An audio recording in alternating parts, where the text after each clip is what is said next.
Welcome back to the Art and Science of Computer Technology. Today's lesson will be covering Python collections. Collection data types: dictionary, list, set, and tuple. Dictionaries are unordered, changeable, and indexed. No duplicate members. Lists, also known as arrays, ordered and changeable, allows duplicate members. Set, similar to math, unordered and unindexed, no duplicate members. Tuple, ordered and unchangeable, allows duplicate members. Lists. Lists can contain items of different types, but usually they are all the same type. Lists support concatenations. Unlike strings, lists are mutable types. Append method to add items to the end of the list. Lists versus dictionaries. Lists are ordered, starting at index 0. Dictionaries are unsorted, no guarantee of which items are in what order.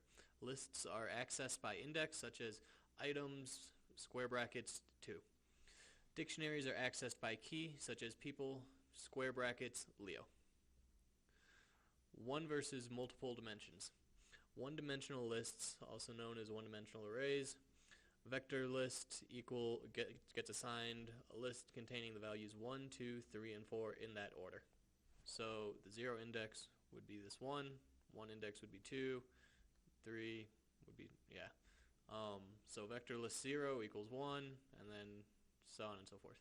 Multi-dimensional lists, also known as lists of lists, multi-dimensional arrays, or matrices, similar to math. So for example, matrix list, all this stuff over here, and then in order to reference this one in particular right here, it would be matrix list 1, 1, because this would start at 0, so inside of this would be the first array, this would be the second one, this would be the third one. So since it's 0 indexed, you start 0, 1. So 1 would reference this whole thing right here. That's what this one's referring to.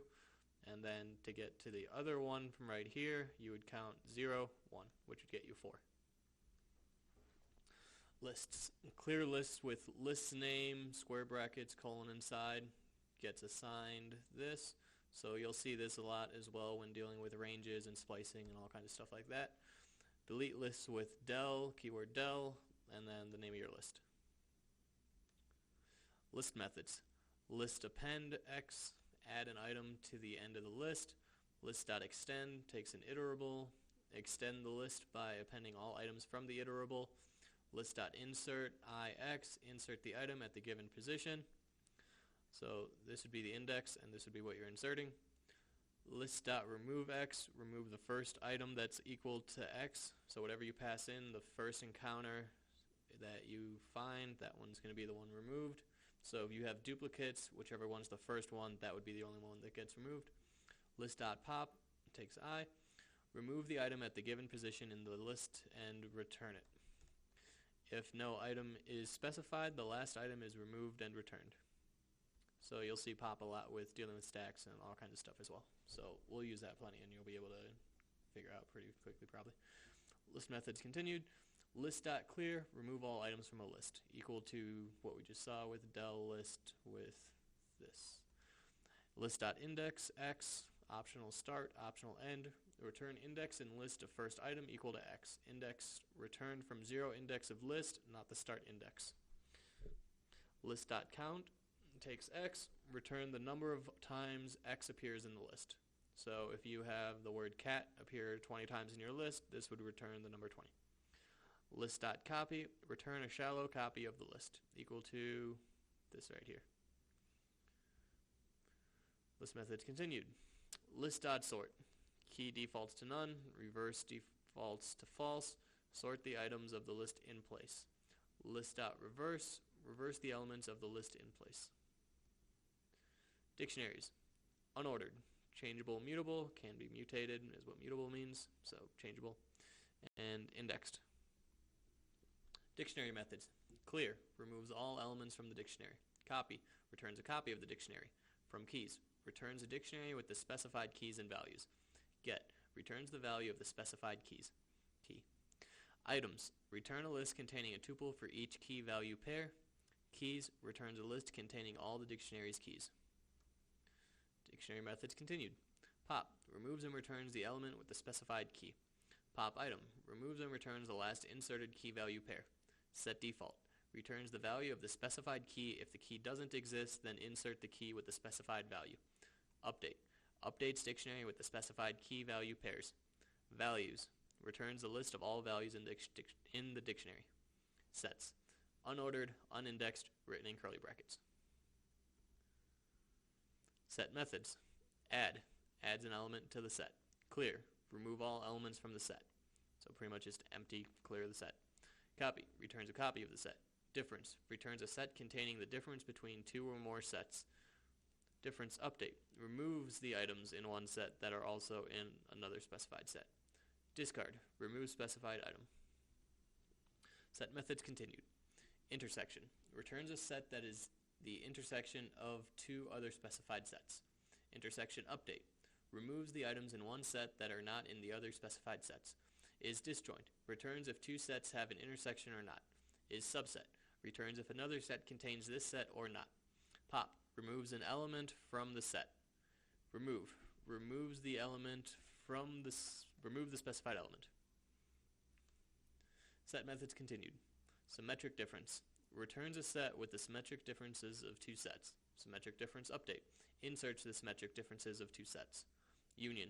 Returns a set containing the union of sets. Update. Update the sets with the union of this set and others. Tuples. Immutable, can't be changed or mutated. Ordered. Written in parentheses, round brackets. Tuple methods. Count. Returns a number of times a specified value occurs in tuple. Index. Searches tuple for a specified value and returns the position of said value. And moving on to the code walkthrough. Here's the code real fast. And as you can see, I kind of separated it up between each category, each grouping of collection. So the set code's over here, list code is all here, dictionary code's over here, and the tuple somewhere. Alright, so if you want to see ahead of time, here's what the output is going to be. So starting at the top. For the dictionary code, first print the dictionary code. That's just a little header space to help with organizing. Create the dictionary right here. So our dictionary is going to have the name character info. It's going to have the keys of name, health, and strength, and the values of Jake, 89 for health and 19 for strength. So the same way that with lists, this would be indexed at 0, 1, 2. We refer to the index. So here's the key. So whereas the index can only be referred, or the list can only be referred by index number, here you're going to refer to it by the key, which is usually going to be inside of quotation marks. So character info, name, all this stuff. Print character info, that's going to print out the whole item that we have right here, the whole dictionary. And then if we want to refer to just one item in it, we could do print just the character info and with the name. So this is the key that we're referencing, and it will refer to the value that we've given it for Jake. So if we wanted to, we could change that real fast and make it character info Jake would receive name would receive the value of Sam. Alright, and then if we were to print it, notice how right now it says value is Jake. Clear that out. And then now it should say name is Sam. So that's how you can change that up. Print the character info, name, character info, name. And then we can loop through the collections like this. So for key value in character info.items, make sure you have this part included so you can get both of these. Print the key and then the value, and that is how we got this whole little table looking thing right here. So as you can see, the name is that, health, value, and all that. So those match up to each of these. And don't necessarily rely on these being in the same order that you assigned them, because dictionaries are unordered. So they can technically appear in any order, they just happen to appear in the proper order here. So that does it for dictionary. For list code, move over to here. Alright, so print list code, Put a little space right here so it makes it look a little bit neater. Create the list. Remember that lists start at index of 0. So for the animals list, we have dog, cat, and bird, and I just added the number afterwards to help make it a little bit easier to remember what index they have starting off. So here we print the list of animals, and that's where we got this. And then we loop over them again, so print each item in the list. For animal and animals, again, remember this could be anything as long as this matches up with this. So that will produce the exact same result. I just did animals so that it makes it a little bit easier to remember, or it's similar. But that kind of confused me a lot starting off when I saw that, and I wasn't sure if this always had to be related to this and how the computer was able to figure out, well, how is this singular and this plural and all that kind of stuff. The only thing that matters is here's the name of the list, the collection that you're going over, and this is just any variable name that just has to match up with this one. So that's how we got all this.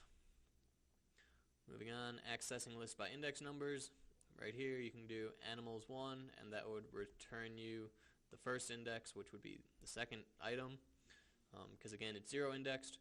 So, and you can also go from negative index, so you can see that right here. So that would be starting from the back. So when you're going from the negative index, the -1 would be the last item, -2 would be the previous item, and so on and so forth.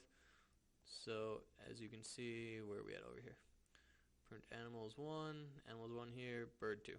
So yeah. Accessing a range of indexes. So if you want to access certain items from a certain point to another point and only include that part, then you access it here. So the first one is going to be your starting index inclusive, and then the second number is going to be the ending point exclusive. So right here it's not going to include the second index, it'll only include 0 and 1, and it'll stop right before it gets to the 2. So that can be a little bit confusing starting off, but you get used to it pretty fast. So, and you can see that printed out, animal 0, 2 right here. So printed out dog and cat, so the 0 and first index. Change the value of an item. So if you access the element in the array or the list, you can change it just like you would a normal variable, because I'm pretty sure it just accesses a certain memory location, same way that you would be assigning a variable, except this happens to be a list or array. So, and if you happen to learn assembly, it makes a lot of this stuff make a lot more sense than if you're just learning it at a high level, level. But it does have its reasons that are actually make sense once you actually understand how the underlying architecture and everything works. So anyways, changing the value of an item. Here we change this to that. Print a little new line to make it a little bit neater, and then print animals. And here we can see, let's go dog, cat, wolf. Alright, so here we accessed the 0th index element, and rather than now being a dog, now we have a wolf. So that's right over here, and then we can print the length of a list, append to the end of the list, and then print the new value right here. So print, you have length animals, that's just going to return you the count of pretty much. So you can also use this not only for collections, but you can also use it for strings. So if you had a word such as animals that has 7 letters, it would return the number 7. So you can use that if you have a long bit of text that you need to know the length of for some reason, anything like that. So this one's pretty useful in a lot of situations. Print, you have length animals, animals.append bear. So what append is going to do is it's just going to add it to the end of the list. So now it'll say you have this many animals, and if I was to print out just the animal, well, let's go with this first. So appended bear, you have this many animals.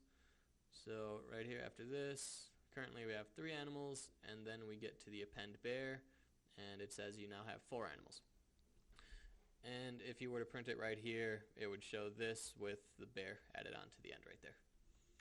So you now have this, animals.insert, you're going to insert it at this element, this value. So it'll put tiger into the third element, third index, or the 3 index, which would technically be the 4th, and everything else is just going to get scooted forward. So, or backwards, however you want to view it. It'll get scooted to the right, shifted to the right, however you want to call it. So, animals, insert tiger, and then now here you can see 0, 1, 2, 3. We inserted into here the value of tiger, and then bear got shifted over to the right. So, printed animals to remove items from a list. Popped animals, you can use pop, the method we went over earlier in the slideshow. So what this will just do is it's just going to remove the last item and it will return it. So not only will it remove it, but you can also assign it to a variable if you want to. If you don't assign it to something, then you don't really do much to it. I think it might go to some kind of temporary thing, but I don't know the details of that at the moment. So we pop animals into popped animals, and then after you pop the animals, this is what we're going to have. We have this. Notice how before the pop we also had the bear on the end, so we removed that, and now we have this. And then after animals.remove tiger, so this is going to remove the where it has that particular value. So we get rid of the tiger, and then we can see that tiger's been removed, and we're back to having wolf, cat, bird. And then delete animal 0, so this will just get rid of the first one. And then now we have cat and bird because we got rid of the 0 element item. Animals.clear are just going to completely clear everything after del animal 0, after animals.clear. So notice that here we have no more items. So technically the array still exists and it's still being referenced. It just, there's no items in it. And after that we del animals, print after delete animals, we have animals. So let's see what that does. Name error, animals is not defined. Alright, yeah, so we have an error this time because we are trying to reference something which does not exist. So that's why I had that commented out. We can save that. And I do believe that when you delete the the list, you're not actually technically deleting the list. You're just dereferencing it. I could be wrong on that, but it's something along the lines of you're not really deleting it, you're just forgetting it, which leads me to believe that what you're just doing is just forgetting the memory location of where this array list happens to be stored at. So just that could be useful information at some point.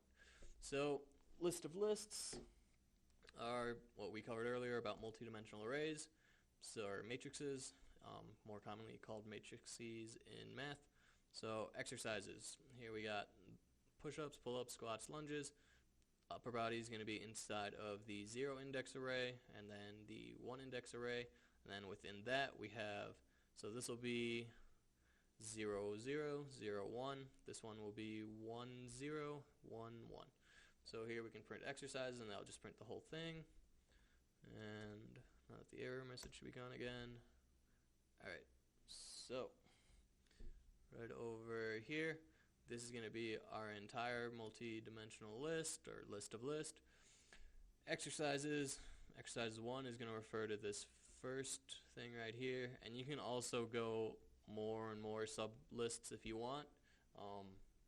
Kind of hard to represent that physically at that point, but once you get like 4 or 5 or more, then it's really abstract, but you can still use it just for organizational purposes on paper. Just converting it into physical representations is a little bit more difficult.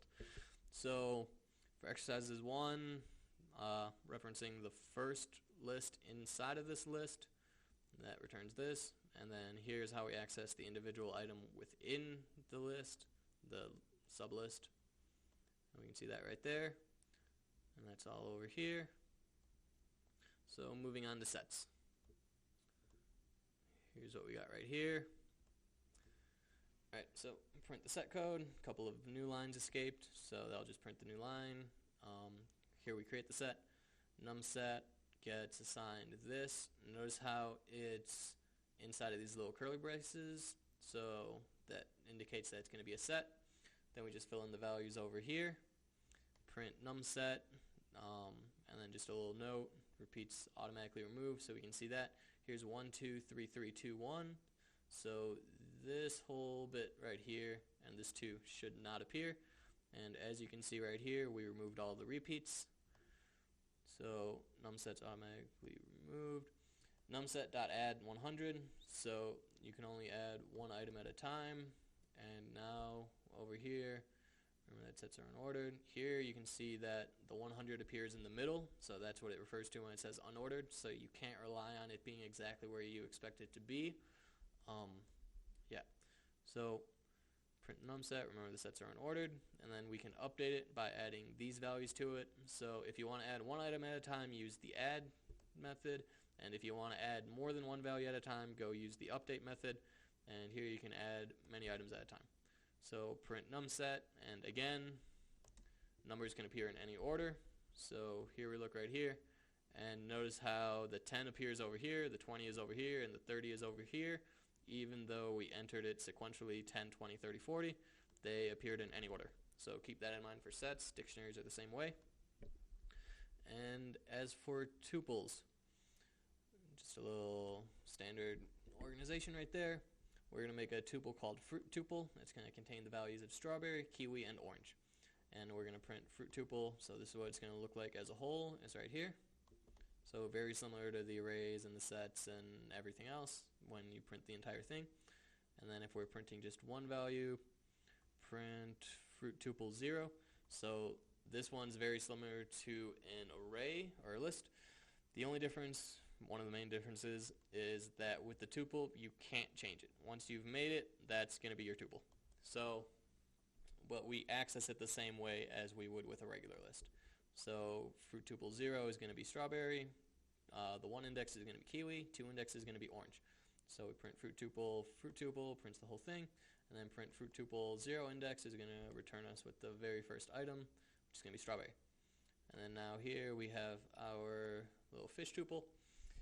Turn the tuple into a list, modify the list to create new tuple from the list. So that's what's going on in all this code right here. So first we create the tuple, we name it, and then we assign it these values.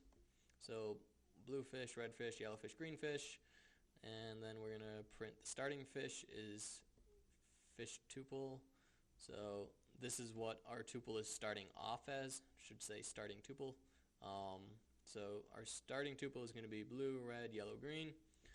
And then we're going to go fish list gets list.